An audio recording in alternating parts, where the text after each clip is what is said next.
Je m'appelle Louis Baudouin, je suis responsable de la communication pour MSF à Gaza et je me trouve actuellement dans le sud de la bande de Gaza. Je suis ici avec plusieurs milliers de Palestiniens. Nous sommes tous venus nous réfugier ici hier après une annonce de l'armée israélienne demandant à toutes les personnes au nord de la bande de Gaza d'évacuer. Donc au milieu de la nuit, en urgence, on a mis sur pied un plan d'évacuation d'urgence et on est parti dans un convoi de 300 voitures dès 8 heures du matin. Je pense que les gens au début n'ont pas cru à l'avertissement d'évacuation.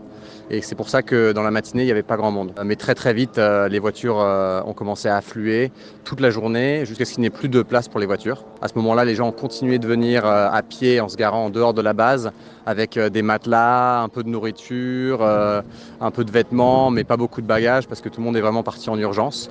Au dernier chiffre, hier soir, on m'a dit qu'il y avait environ 10 000 personnes ici. La base était une espèce de grand complexe qui sert d'école, entre autres.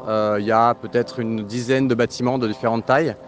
Et donc les gens cherchent un peu d'abri là où ils peuvent. Et les gens dorment dans les escaliers, dans les couloirs, dans les salles de classe, dans les cafétérias.